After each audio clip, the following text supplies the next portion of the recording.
Today we want to go over briefly the constructivist theory of education. Constructivist theory of education. This particular theory was articulated by Dewey back in the early 20th century, as well as Montessori, and you've probably heard of Montessori schools. The idea behind constructivist theory is that most learning is done not abstractly as concepts are put into the brain, but experientially, and that the learner, while exploring the environment and exploring the subject and experientially applying things, basically takes what they already know, currently or in the past, and as the new information comes in, they understand it, interpret it, and apply it based on what they already know, currently or in the past. So new knowledge and ideas are built and constructed on current or past knowledge. So the learner has already learned some things, and based on what they already know, then they process the new material, the new information coming in, and build and construct it on that foundation. Each new thing comes in, gets built on what they knew from the past. So the learner selects and transforms new information based on that current or past knowledge.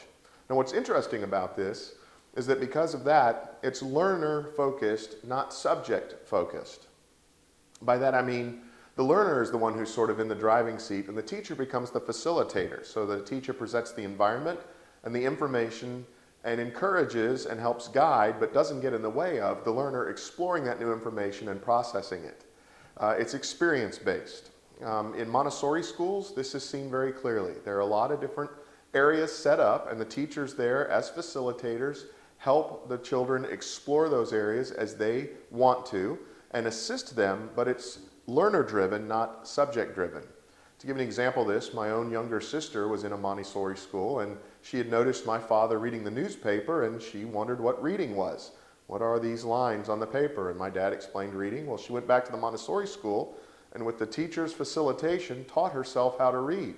The learner was motivated, had the experience, constructed the idea, and was soon able to read on her own, and this is preschool. She knew her alphabet, and she applied it.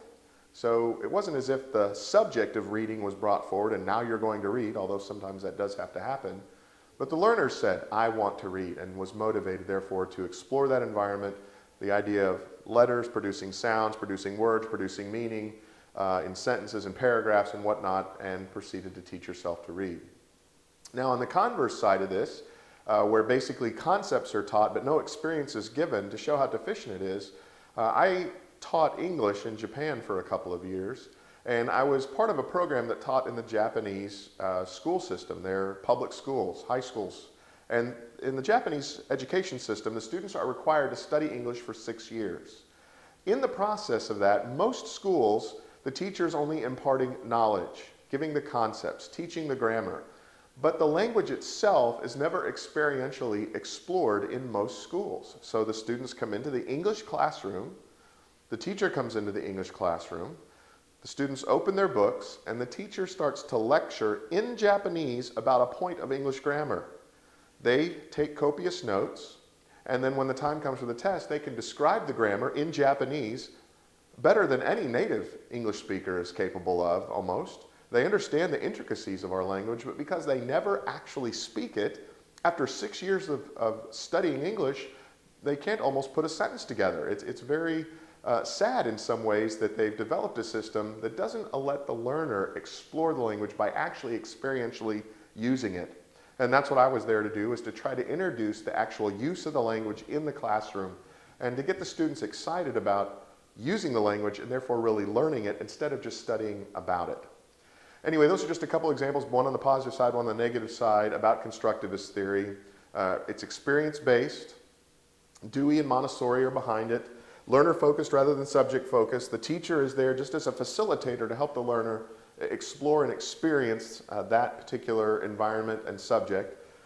And the learner basically selects new information, transforms new information based on current or past knowledge so that new ideas and knowledge are built or constructed then on that foundation of past information. This has just been a basic overview of constructivist theory. If you'd like to learn more about this or related things, underneath this video you'll find a link. If you'll click on that link, it'll take you to the website that has that information, and while you're on that website, you'll also find a link to an ebook that's ready for immediate download.